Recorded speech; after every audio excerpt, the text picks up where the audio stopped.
യം ബ്രഹ്മാ വരുണേന്ദ്രരുദ്രമരുത സ്തുന്വന്തി ദിവ്യസ്ഥവേ വേദോ സംഘപദക്രമോപനിഷദേ ഗായന്തി യം സാമഗ ധ്യാനാവസ്ഥിത തദ്ഗതേന മനസ പശ്യന്തി യം യോഗിന യസ്യന്തം ന വിദുഃസുരാസുരഗണ ദേവായ തസ്മൈ നമഃ. ഹരേ ശരണമയ്യപ്പ. ശ്രീ ഗുരുഭ്യോ നമഃ. വളരെ സന്തോഷപ്രദമായ ഒരു നല്ല ദിവസം എല്ലാവർക്കും ആശംസിച്ചു കൊള്ളുന്നു. എന്തുകൊണ്ട് ഇത്തിരി കൂടി ഇങ്ങോട്ടിരിക്കുക? എന്തുകൊണ്ട് കുറച്ച് ആൾക്കാരൊക്കെ ഇങ്ങോട്ട് മാറിയിരിക്കൂ, കുറച്ച് ആൾക്കാരൊക്കെ ഇങ്ങനെ ഫ്രണ്ടിൽ നല്ല ഭംഗിയായിട്ട് ശരണമയ്യപ്പ. സന്തോഷത്തിൽ നിന്നും സന്തോഷത്തിലേക്ക് നാം സ്വയം ഉയരണം. നമ്മളൊക്കെ രക്ഷപ്പെടാൻ വേണ്ടിയിട്ട് എന്തൊക്കെ കളവാണ് നമ്മൾ പറയുന്നത്. ദയവ് ചെയ്ത് ഉദ്ധരേത് ആത്മനാത്മാനം. ഭഗവാൻ കൃഷ്ണൻ പറയുന്നു, സ്വയം നന്നാവണം, സ്വയം വളരണം. നോക്കൂ, സ്വയം ഉയരണം, സ്വയം വളരണം. നമുക്ക് നമ്മുടെ സമൂഹത്തിൽ കാവ്യവൽക്കരണം. എന്താണ് കാവ്യവൽക്കരണം? സമാനതകളില്ലാത്ത ഒരു കാലഘട്ടത്തിലൂടെയാണ് ഹൈന്ദവ സമൂഹം ഉയരുന്നത്, വളരുന്നത്. ഒപ്പം ഹിന്ദു ഉണർന്നാൽ രാഷ്ട്രം ഉണർന്നു, ഹിന്ദു വളർന്നാൽ രാഷ്ട്രം വളരുന്നു. ഈ ഹൈന്ദവ രാഷ്ട്രമാണ് ഭാരതം, ഹിന്ദു ധർമ്മമാണ് ഇവിടുത്തെ സമസ്ത മേഖലകളിലും ഉള്ളത്. ജനാധിപത്യവും മതേതരത്വമാണ് നമ്മുടെ ഭരണഘടന. നമുക്കറിയാം, ശാസ്ത്ര സാങ്കേതിക രംഗത്ത് സമാനതകളില്ലാത്ത വികസനമാണ്. രാഷ്ട്രം കുതിപ്പിൻ്റെ രംഗത്താണ്. ഉയരണം, വളരണം. നമുക്കോരോ വ്യക്തികൾക്കും ഉയരണം, വളരണം. ആർട്ടിഫിഷ്യൽ ഇൻ്റലിജൻസിൻ്റെ കാലഘട്ടമാണ്. അൾട്രാ മോഡേൺ സയൻസ് റോബോട്ടിക് സർജറിയിൽ നിന്നും ഉയർന്നു. അപ്പോൾ ഈ ഒരു കാലഘട്ടത്തിൽ ആത്മഹത്യയും ഡിപ്രഷനും ദുരിതങ്ങളും വർദ്ധിക്കുന്നു. സെലിബ്രിറ്റികൾ പോലും സൂയിസൈഡ് ചെയ്യുന്നു. ചാർട്ടേഡ് അക്കൗണ്ടൻ്റ് പോലും സൂയിസൈഡ് ചെയ്യുന്നു. പോലീസ് ഓഫീസർമാർ വരെ സൂയിസൈഡ് ചെയ്യുന്നു. കുട്ടികളിൽ, പഠിക്കുന്ന കുട്ടികളിൽ യുവത്വം സൂയിസൈഡ് ചെയ്യുന്നു. മദ്യവും മയക്കുമരുന്നും സമൂഹത്തിൽ ആസ് യൂഷ്വലായി മാറിയിരിക്കുന്നു. എത്ര സമ്പന്നനായാലും, എത്ര വലിയ സെലിബ്രിറ്റി ആയാലും, സമൂഹത്തിൽ എത്ര ഉന്നതനായാലും വ്യക്തിപരമായി ഡിപ്രഷനിൽ മുങ്ങി കുളിക്കുകയാണ്. എല്ലാവരും അസ്വസ്ഥതയും അസംതൃപ്തിയുമാണ്. നമുക്ക് കാണാം, സോഷ്യൽ മീഡിയകളിൽ നമുക്ക് ഏറ്റവും ദർശിക്കാൻ സാധിക്കുന്നത് അസൂയയും അസ്വസ്ഥതയും അസംതൃപ്തിയുമാണ്. അപ്പോൾ ശ്രദ്ധിക്കണം, നമ്മളൊക്കെ സോഷ്യൽ മീഡിയ ഏറ്റവും കൂടുതൽ ഉപയോഗിക്കുന്നത് നെഗറ്റീവ് പാസ് ചെയ്യാനാണ്, പിന്നെ എൻ്റർടൈൻമെൻറ്റിനാണ്, അല്ലേ? എൻ്റർടൈൻമെൻറ്റിനല്ലേ നമ്മൾ സോഷ്യൽ മീഡിയകൾ മൊബൈൽ യൂസ് ചെയ്യുന്നത്? അതെ. അപ്പോൾ ഈ എൻ്റർടൈൻമെൻറ്റിൽ നിന്നും നമുക്ക് ഒരു ലൈഫ് എൻജോയ്മെൻ്റ് ആയാലോ? എന്തെങ്കിലും കുഴപ്പമുണ്ടോ? ഇല്ല.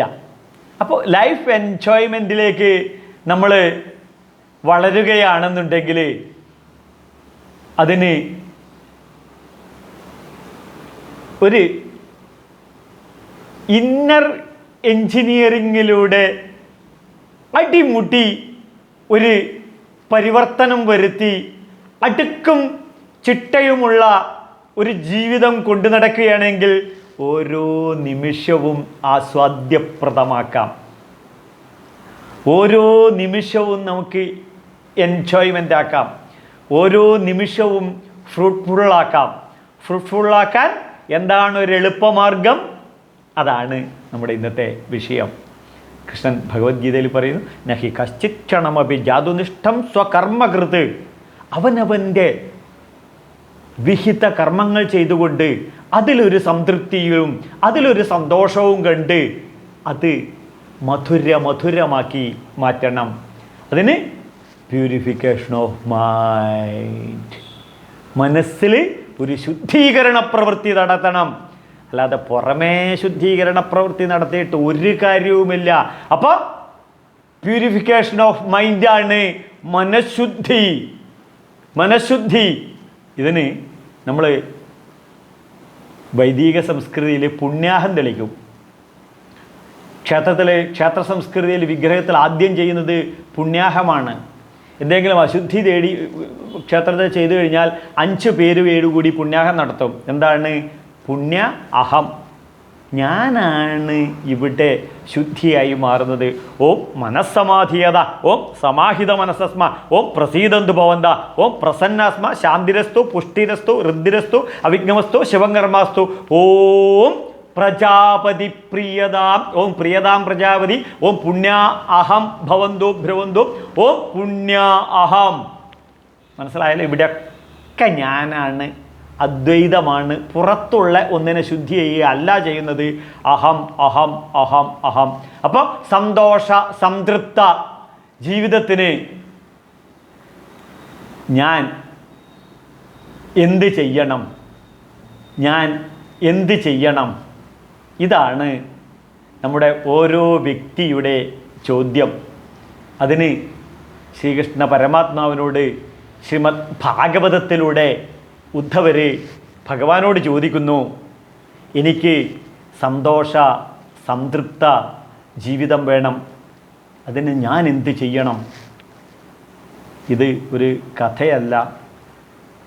എൻ്റെ അച്ഛൻ നിങ്ങൾക്കെല്ലാവർക്കും അറിയാം, കൃഷ്ണ യജുർവേദ പണ്ഡിതനും ഭാഗവതോത്തമനും മുൻ ശബരിമല മേശാന്തിയും ഭഗവത്ഗീത ആചാര്യനുമായ എൻ്റെ അച്ഛൻ എന്നെ പഠിപ്പിച്ച ഈ ഭാഗവത തത്വം ഇവിടെ ശ്രദ്ധിക്കണം. ഭഗവത്ഗീതയിൽ ശിഷ്യസ്തേഹം ശാധിമാം ത്വാം പ്രപന്നാം, എന്നെ ശിഷ്യനായി എന്നെ ശാസിച്ച് എന്നെ അനുഗ്രഹിച്ച് എന്നെ ഉയർത്തു, എന്നെ വളർത്തു എന്നുള്ളതാണ്. എനിക്ക് ശ്രേയസ്കരമായ കാര്യങ്ങൾ പറഞ്ഞു തരൂ എന്നുള്ളതാണ് അർജുനൻ ഭഗവത്ഗീതയിൽ പറയുന്നത്. ഇവിടെ ഭാഗവതത്തിൽ ഉദ്ധവർ പറയുന്നു, സന്തോഷ സംതൃപ്ത ജീവിതത്തിന് എന്താണ് ചെയ്യേണ്ടത്? നല്ല ചോദ്യമാണ് അല്ലേ? നമുക്കൊക്കെ ജീവിതത്തിൽ ഇംപ്ലിമെൻ്റ് ചെയ്യാം, വേണ്ട? നമുക്കെല്ലാവർക്കും ജീവിതം കൊണ്ടു നടക്കണം. എന്തു വന്നാലും എനിക്ക് ആസ്വദിക്കണം. മുന്തിരിച്ചാറു പോലുള്ള ജീവിതം, ദുഃഖ ദുരിതപൂരിതമായ ജീവിതത്തിൽ നിന്നും സന്തോഷ സംതൃപ്ത ജീവിതത്തിലേക്ക് നമുക്ക് അടിമുട്ടി ഒരു പരിവർത്തനത്തിന് നമ്മെ പ്രാപ്തമാക്കുന്നതാണ് ശ്രീമദ് ഭാഗവതം എന്ന ഈ ധർമ്മശാസ്ത്രം. അതിന് എന്ത് ചെയ്യണം? ഉറക്കത്തിൽ അനുഭവിക്കുന്ന സുഖം. എല്ലാവർക്കും ഉറക്കം വളരെ ഇഷ്ടമാണ്. ഉറക്കം ഇഷ്ടമില്ലാത്ത ആരുമില്ല. എന്താണ്? യോഗ ചിത്തവൃത്തി നിരോധിത, ദുഃഖ ദുരിതപൂരിതമായ ചിന്തകൾക്ക് പ്രതിരോധിക്കുകയാണ് യോഗ. ഈ യോഗയിൽ അനുഭവിക്കുന്ന സുഖം എവിടെ നിന്നാണ്? ഉറങ്ങുമ്പോൾ എല്ലാ ദുഃഖവും ദുരിതവും നമ്മൾ എന്ത് ചെയ്യുന്നു? ബാൻ ചെയ്യുന്നു. അപ്പോൾ ഉറക്കത്തിലെ സുഖം, യഥസുഷുപ്തൗ ന തവ അസ്ഥി ദുഃഖം. ഈ സമയത്ത് അസ്ഥി നിലനിൽപ്പില്ല. എന്തിന്? ദുഃഖത്തിന്. എപ്പോ? യഥസുഷുപ്തൗ, സുഷുപ്തി കാലത്ത്. അപ്പോൾ സുഷുപ്തിയിൽ നാം അനുഭവിക്കുന്ന ജീവിത സുഖം, ഇതാണ് വേദങ്ങൾ പറയുന്നത്. യഥസുഷുപ്തൗ ന തവ അസ്ഥി ദുഃഖം. യജുർവേദത്തിൽ പറയും, സ്വപ്നേ സജീവേ സുഖദുഃഖഭോക്ത സ്വമായയാ കൽപ്പിത ജീവലോകേ സുഷുപ്തികാലേ സകലേ വിലീത, സകലവും അന്തരാത്മാവിൽ ലയിച്ച് സുഖസ്വരൂപം ശാന്തമായ ജീവിത സുഖം അനുഭവിക്കുന്നു. ഈ സുഖം ജീവിതത്തിൽ എപ്പോഴും സമയത്തും സ്വപ്നത്തിലും സുഷുപ്തിയിൽ അനുഭവിക്കുന്ന സുഖം നമ്മൾ കൊണ്ടു നടക്കാൻ ഭഗവാൻ പറയുന്ന ഉത്തമമായ മാർഗമുണ്ട്. ശ്രീ മധുസൂദന ഉവാച. ആരാണിത് പറയുന്നത്? പ്രേമസ്വരൂപനായ കൃഷ്ണനാണ് പറയുന്നത്. മധുവത്സൂദ്യതേ ഇതി മധുസൂദന. പ്രപഞ്ചത്തിലെ സർവമധുരങ്ങൾക്കും ഇരിപ്പിടമായ, സർവമധുരാനുഭൂതിക്കും ഇരിപ്പിടമായ, സർവ തേന്തുള്ളികളും ആയ കൃഷ്ണൻ ജീവിത മധുരത്തിനായി നമ്മളെ ഉയർത്തുകയാണ് ഭാഗവതത്തിലൂടെ. അതുകൊണ്ടാണ് ഭഗവാന് മധുസൂദനൻ എന്ന പേര് കിട്ടിയിരിക്കുന്നത്. ചില ആൾക്കാർക്കൊക്കെ മധുസൂദനൻ എന്ന പേരുണ്ടാവും, ദുഃഖ ദുരിതത്തിലായിരിക്കും അവരുടെ ജീവിതം. ഇവരെയൊക്കെ സഹർഷം ഞാൻ സ്വാഗതം ചെയ്യുകയാണ്. ജാതി മത വർണ്ണ വർഗ ലിംഗ വ്യത്യാസങ്ങളില്ലാതെ എല്ലാ മനുഷ്യർക്കും ഈ ശ്രീമദ് ഭാഗവതം ജീവിതത്തിൽ പഠിച്ച് ജീവിതത്തിൽ ഇംപ്ലിമെൻറ്റ് ചെയ്യാം. ഇത് നമ്മളാദ്യം പഠിക്കണം. നമ്മളെ പൂർവികർ നമ്മളെ പഠിപ്പിച്ചില്ല എന്ന് എസ്കേപ്പ് പറഞ്ഞ് രക്ഷപ്പെടരുത്. നമ്മളിത് പഠിച്ച് നമ്മളെ ഭാര്യയെ പഠിപ്പിക്കണം, നമ്മളെ അച്ഛനെ പഠിപ്പിക്കണം, നമ്മളെ അമ്മയെ പഠിപ്പിക്കണം, നമ്മളെ മക്കളെ പഠിപ്പിക്കണം. അപ്പോൾ നമ്മുടെ ജീവിതം വസന്തമായി തീരും. സുഗന്ധപൂരിതമല്ല, അതൊരു പുഷ്പത്തിൽ ഒതുങ്ങി നിൽക്കുന്നതാണ്. മറിച്ച് ഒരു വസന്തമായി നമുക്ക് ഉയരാൻ. ഇതിന് നമ്മളെ പഠിപ്പിക്കുന്ന ഒരു നല്ല ശ്ലോകമുണ്ട്. ഏകാദശം എന്ന് പറയുമ്പോൾ തന്നെ മധുരമാണ്. അതിൽ 23-ാമത്തെ അധ്യായത്തിൽ 43-ാമത്തെ ശ്ലോകം മുതൽ നമുക്ക് കേൾക്കാൻ സാധിക്കും. ശരണമയ്യപ്പ. അപ്പോൾ ഇതാണ് ഭിക്ഷുഗീത എന്നുള്ളതാണ് ഇവിടുന്ന് തുടങ്ങുന്നത്. ഭഗവാൻ ഉദ്ധവരോട് പറഞ്ഞു കൊടുക്കുന്നത്, ഹേ ഉദ്ധവരെ, ഞാൻ നിനക്ക് ദുഃഖ ദുരിതങ്ങൾക്ക് അറുതി വരുത്താനായിക്കൊണ്ട് ഒരു ഉദാഹരണം പറഞ്ഞു തരാം. ഉദ്ധവരെ, അവന്തി എന്ന ദേശത്ത് ഒരു ബ്രാഹ്മണനുണ്ടായിരുന്നു. സർവ സമ്പന്നനായ ഈ ബ്രാഹ്മണൻ സന്തോഷവും സംതൃപ്തിയും അനുഭവിച്ചറിഞ്ഞില്ല. സമ്പന്നതയിൽ മുങ്ങിക്കുളിച്ചു. ആധുനിക മനുഷ്യർ ഇതുപോലെയാണല്ലോ. സർവ സമ്പത്തും ഉണ്ടാവും, ഒന്നിനും ഒരു കുഴപ്പവും ഉണ്ടാവില്ല, പക്ഷെ സന്തോഷം ഉണ്ടാവില്ല, സംതൃപ്തി ഉണ്ടാവില്ല. ഈ ബ്രാഹ്മണനിൽ നിന്നും ഈ ധനവും എല്ലാം നഷ്ടപ്പെട്ടു. യൗവനവും നഷ്ടപ്പെട്ടു. വാർദ്ധക്യത്തിലേക്ക് പ്രവേശിക്കാൻ തുടങ്ങി. ദാരിദ്ര്യം അനുഭവിക്കാൻ തുടങ്ങി.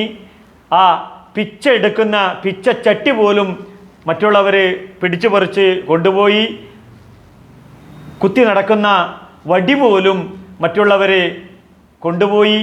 ഇദ്ദേഹത്തെ തുപ്പാൻ തുടങ്ങി. മലമൂത്ര വിസർജനങ്ങൾ ഇദ്ദേഹത്തിൻ്റെ ശരീരത്തിൽ ചെയ്യാൻ തുടങ്ങി. ഇതെല്ലാം നേടി എല്ലാം നഷ്ടപ്പെട്ടു.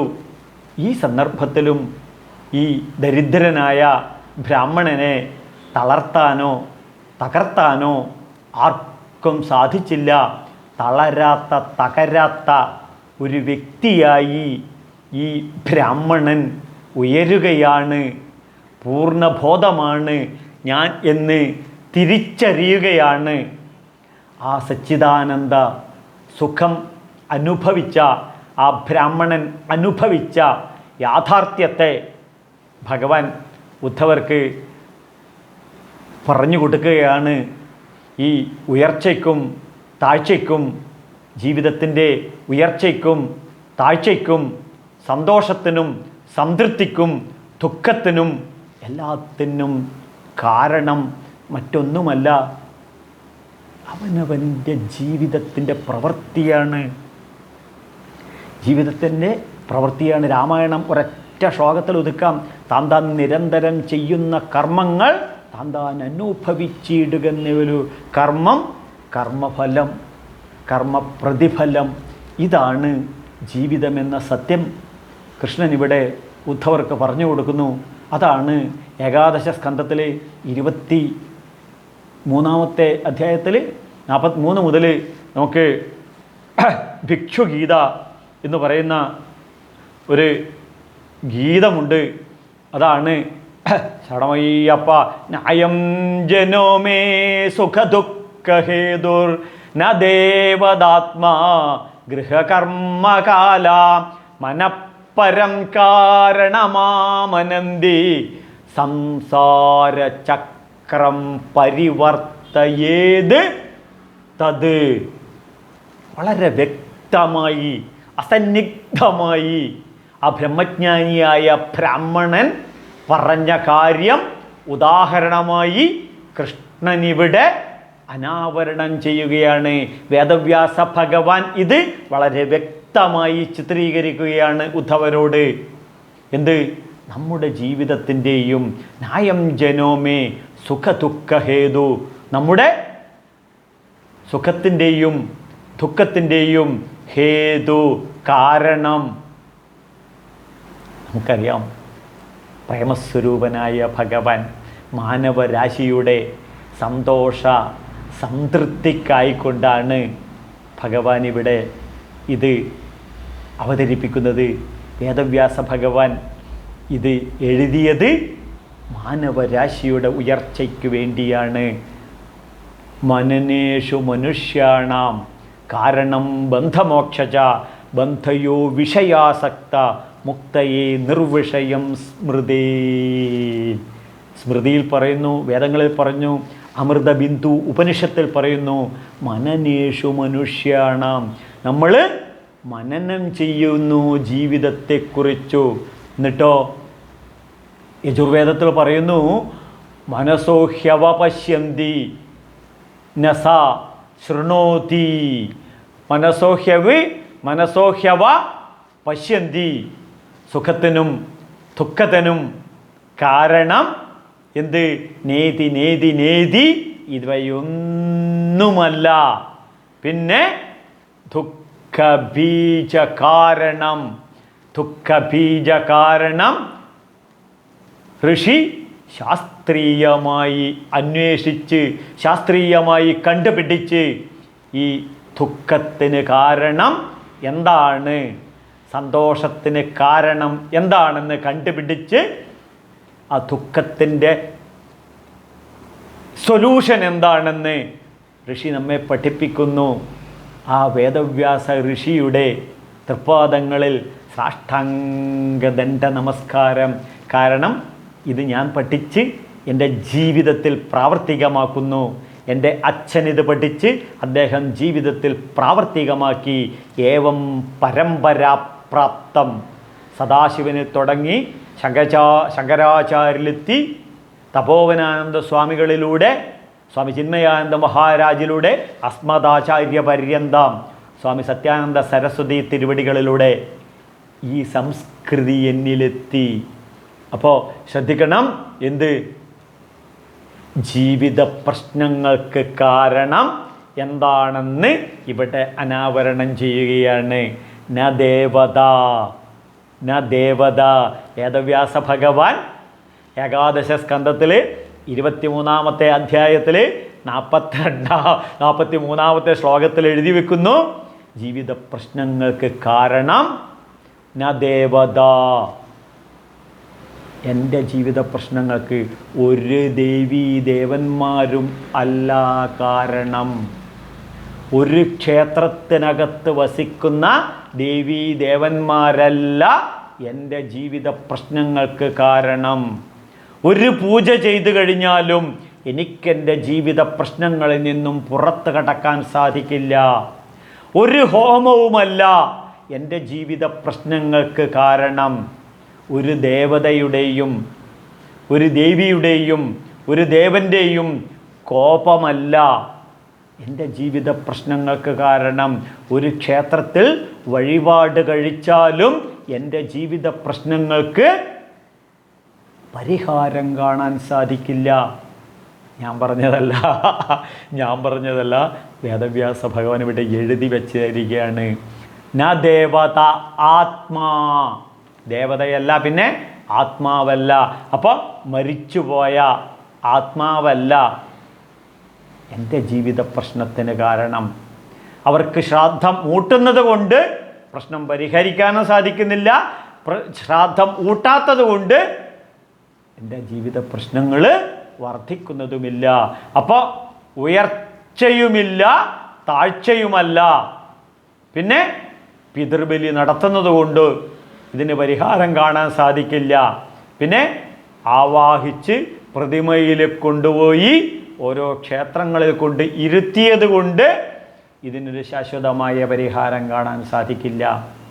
തിലഹോമം മാസാമാസം നടത്തിയത് കൊണ്ട് ഈ ജീവിത പ്രശ്നങ്ങൾക്ക് പരിഹാരം കാണാൻ സാധിക്കില്ല. സാമ്പത്തിക പ്രശ്നത്തിന് കാരണം നാം പണിയെടുക്കാത്തത് കൊണ്ടാണ്, നമുക്ക് കാശ് ചെലവിടാൻ അറിയാത്തത് കൊണ്ടാണ്, നമ്മൾ ലോൺ എടുത്തത് കൊണ്ടാണ്. ഇത്ര വ്യക്തമായി പറയുന്നു. എന്ത്? നയം ജനോമേ സുഖദുഃഖഹേതുർ ന ദേവതാത്മാ ന ഗൃഹദോഷ. ഗൃഹദോഷമല്ല ഇതിനൊന്നും ജീവിത പ്രശ്നങ്ങൾക്ക് കാരണം.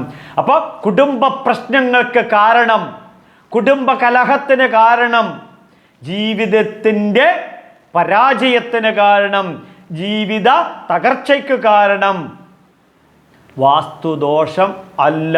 അപ്പോൾ വാസ്തുദോഷമാണെന്ന് പറഞ്ഞ് രക്ഷപ്പെടാൻ ആരും നോക്കരുത്.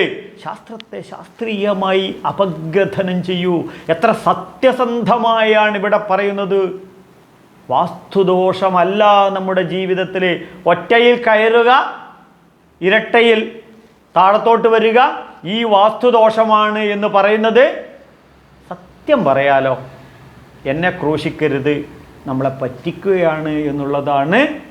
ന ദേവതാത്മാ ഗൃഹ കർമ്മ, കർമ്മദോഷമാണ്.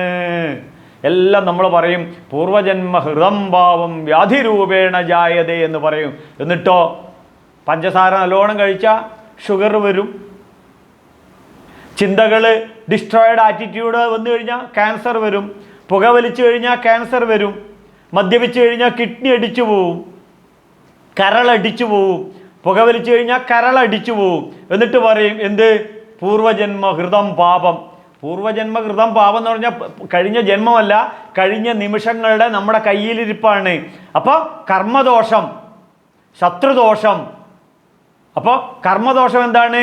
മുജ്ജന്മ പാപമല്ല. പണിക്ക് പോകുന്നില്ല, സാമ്പത്തികമായിട്ട് പരാജയപ്പെട്ടു, അത്രയേ ഉള്ളൂ. ലോൺ എടുത്തു, ലോണിൽ പൊങ്ങി നശിച്ചു. അപ്പോൾ ശത്രുദോഷം. ചാത്തൻ, ഒടിയൻ, ശകുനപ്പിഴവുകൾ, സന്താനനാശം, ദുഃഖം, ദുരിതം, ദാരിദ്ര്യം, ഇവർക്കും എല്ലാം കാരണം എന്താണ്? ഇനി വ്യക്തമായിട്ട് പറയുന്നു. ന ദേവതാത്മാ ഗൃഹകർമ്മ കാല. എന്താണ്? കാലം. കണക്ക് കൂട്ടി ഗണിച്ച് ഗണകൻ പറയുന്നതാണ് എന്ത്? ജ്യോതിഷം. ഇതിനൊരു വാക്കുണ്ട്, എന്താണ്?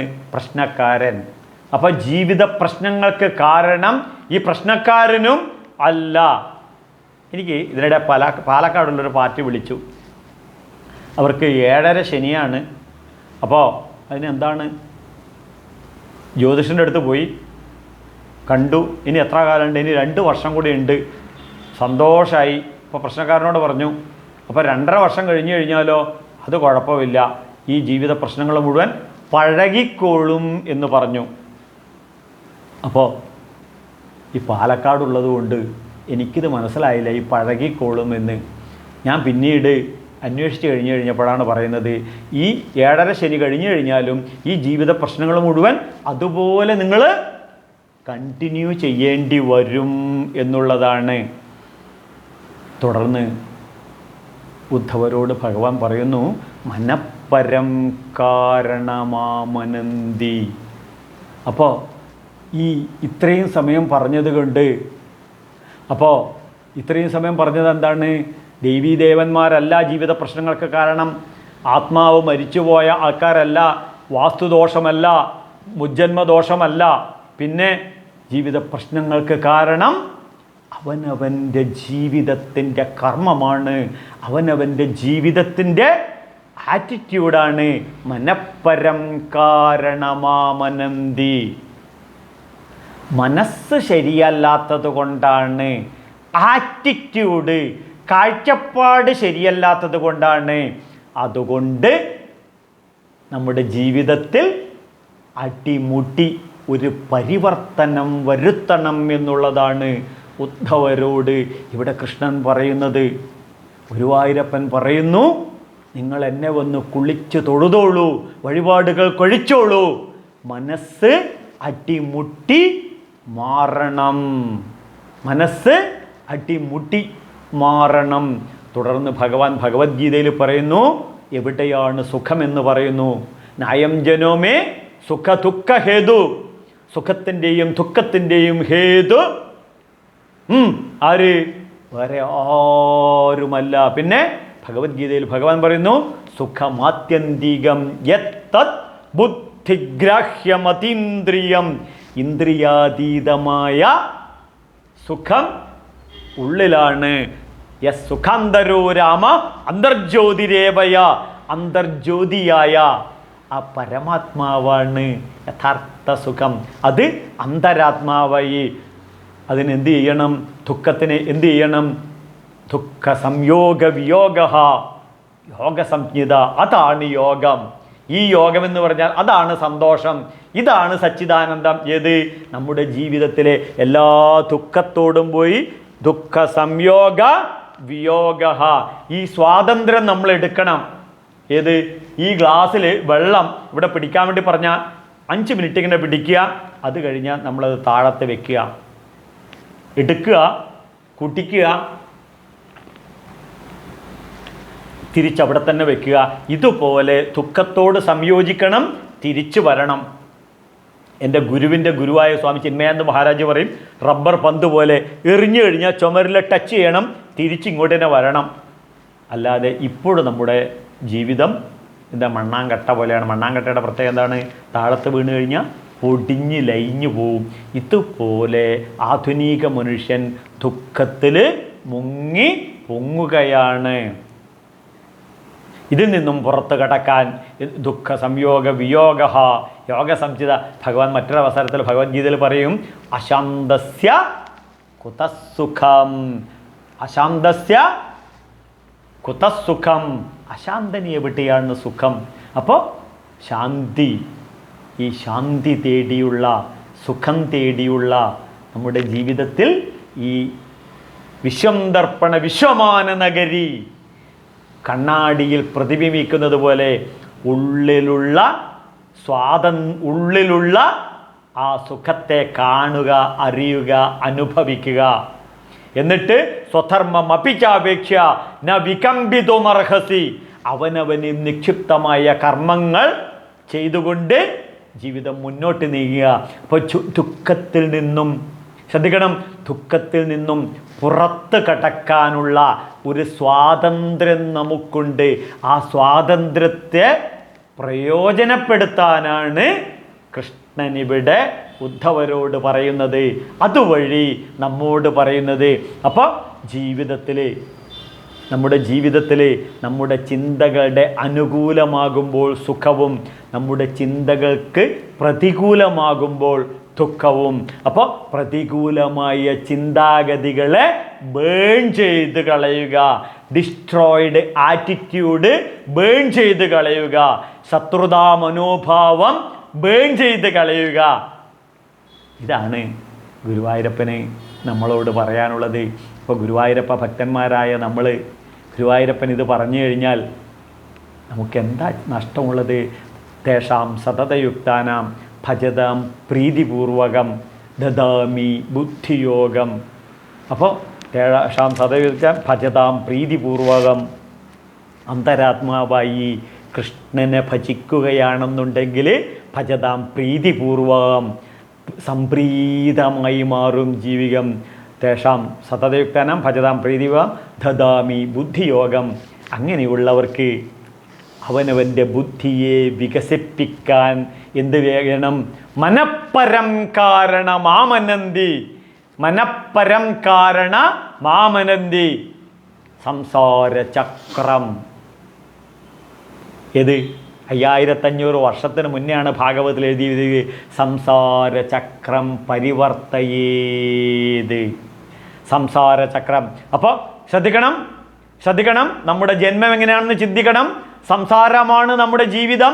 അത് മനസ്സ്, അച്ഛൻ്റെയും അമ്മയുടെയും മനസ്സ്. അതുകൊണ്ടാണ് മനഃപരം കാരണമാമനന്തി. ആ മനസ്സിലാണ്, അച്ഛൻ്റെയും അമ്മയുടെയും മനസ്സിലാണ് നമ്മൾ. അത് പിന്നെ ചിന്തകളിൽ, അൺബ്രോക്കൺ ചെയിൻ ഓഫ് തോട്ട്. ആ ചിന്തകളിൽ, അപ്പോൾ ആദ്യം മനസ്സിൽ ബന്ധപ്പെടാൻ അച്ഛനും അമ്മയും ആഗ്രഹിച്ചു, പിന്നെ ചിന്തകളിൽ വന്നു. അപ്പോൾ മനസ്സ്, ചിത്തം, പിന്നെ കർമ്മം. അവർ ശാരീരികമായി ബന്ധപ്പെട്ടു. കാമം, മനസ്സ്, ചിത്തം, കാമം, കർമ്മം, ജന്മം. ജന്മം എന്താണ്? ഇതാണ് സംസാരചക്രം. എത്ര ശാസ്ത്രീയമായിട്ടാണ് കൃഷ്ണൻ ഇത് നമ്മെ പഠിപ്പിക്കുന്നത്. സംസാരചക്രം. അപ്പോൾ സംസാരചക്രം പരിവർത്തയേത്. പരിവർത്തനം നടന്നുകൊണ്ടേയിരിക്കുന്നു. നമ്മുടെ ഓരോ നിമിഷവും നമ്മുടെ ചിന്തകളിൽ പരിവർത്തനം വരുത്തണം. ഓരോന്നും അപ്ഡേഷനുകൾ നടത്തണം. അൾട്രാ മോഡേൺ സയൻസിനെ വെക്കണം. ഇതുകൊണ്ടാണ്, സദാ നൂതനമായതുകൊണ്ടാണ്, ഒരിക്കലും നശിക്കാത്തത് കൊണ്ടാണ് സനാതന സംസ്കാരം എന്ന് പറയുന്നത്. അപ്പോൾ ഏറ്റവും ലേറ്റസ്റ്റായ അൾട്രാ മോഡേൺ സയൻസിനെ ജീവിതത്തിൽ ഇംപ്ലിമെൻ്റ് ചെയ്യണം. അൾട്രാ മോഡേൺ സയൻസിനെ ഇംപ്ലിമെൻ്റ് ചെയ്യുന്നതോടുകൂടെ ലേറ്റസ്റ്റായ സോഫ്റ്റ്വെയറുകളും ഇംപ്ലിമെൻ്റ് ചെയ്യണം. അപ്പോൾ എന്ത് ചെയ്യണം? മനഃപരം കാരണമാമനന്തി. ശങ്കരാചാര്യർ പറയുന്നു, ഭജഗോവിത് കുരുതേ ഗംഗാസാഗരഗമനം പ്രതപരിപാലനം അഥവാ ധ്യാനം ജ്ഞാനവിഹീന സർവമതേന മുക്തിം ഭജതിന ജന്മശതേന. നിങ്ങൾ എന്ത് ചെയ്തിട്ടും ഒരു കാര്യവുമില്ല. എവിടെ പോയി ഗംഗാസ്നാനം നടത്തിയിട്ടോ, അതുപോലെ തന്നെ ഏത് വ്രതമെടുത്തിട്ടോ ഒരു കാര്യവുമില്ല. മനസ്സിൽ മാറ്റങ്ങൾ വരുത്തണം, മനസ്സിൽ പരിവർത്തനം വരുത്തണം. ഇപ്പോൾ എല്ലാവരും ഒന്ന് കുളിക്കാനായിട്ട് എന്തൊരത്ഭുതമാണ് നോക്കൂ. 45 കോടി ജനതയാണ് മഹാകുംഭാഭിഷേകത്തിൽ അവിടെ സ്നാനം ചെയ്യാൻ, കുംഭമേളക്ക് സ്നാനം ചെയ്യാൻ വേണ്ടി പോകുന്നു. ഒന്ന് കുളിക്കാൻ വേണ്ടിയിട്ട് 45 കോടി ജനങ്ങളാണ് പങ്കെടുത്തത്. എന്തൊരത്ഭുതമാണെന്ന് നോക്കൂ. ഒപ്പം ശരീരത്തിന് കുംഭമേളയിൽ പങ്കെടുത്ത് സ്നാനം ചെയ്യുന്നതോടൊപ്പം മനഃപരം കാരണമാമനന്തി. സംസാരചക്രം പരിവർത്തയേത് തത്. ഇതാണ് ഭാഗവതത്തിന് പറയാനുള്ളത്. ഇത് നമ്മൾ ജീവിതത്തിൽ പ്രാവർത്തികമാക്കി ജീവിതം ധന്യമാക്കണം, പരമാനന്ദകരമാക്കണം. അപ്പോൾ നമ്മുടെ ജീവിതത്തിനെ നിയന്ത്രിക്കുന്നത് ദേവതയല്ല, ദേവിയല്ല, ആത്മാവല്ല, വാസ്തുദോഷമല്ല, കർമ്മങ്ങളല്ല, ജ്യോതിഷമല്ല, മറിച്ച് അവനവൻ്റെ പ്രവൃത്തികളും അവനവൻ്റെ ചിന്താഗതികളും. ഇത് ശ്രദ്ധിക്കണം. ഭഗവാൻ പറയുന്നു, ഒരു ഈശ്വരീയ ബുദ്ധി, ഒരു ഈശ്വരീയ ബോധം, ഒരു ഭഗവത് ബോധം, ഈശ്വരീയ ചിന്തകളെ മനസ്സിൽ തസ്മാ സർവേഷു കാലേഷു മയ്യർപ്പിത മനോബുദ്ധി. മനസ്സും ബുദ്ധിയും കൃഷ്ണനിൽ അർപ്പിച്ചുകൊണ്ട് ഒരു കൃഷ്ണാർപ്പിത ജീവിതം നയിക്കുകയാണെങ്കിൽ സന്തോഷ സംതൃപ്ത ജീവിതം നമുക്കെല്ലാവർക്കും ഉണ്ടാകും. സത്യം പരം ധീമഹി. ഇതാണ് ഭാഗവതത്തിൻ്റെ വിഷനും മിഷനും. അതുകൊണ്ട് നമ്മളെല്ലാവരും ഭാഗവതം പഠിക്കണം, നമ്മളെ മക്കളെ പഠിപ്പിക്കണം, വരും തലമുറയെ പഠിപ്പിക്കണം. അതിന് ഈ യൂട്യൂബ് ചാനൽ ലൈക്ക് ചെയ്യണം, ഷെയർ ചെയ്യണം, സബ്സ്ക്രൈബ് ചെയ്യണം, എല്ലാവരിലും എത്തിക്കണം.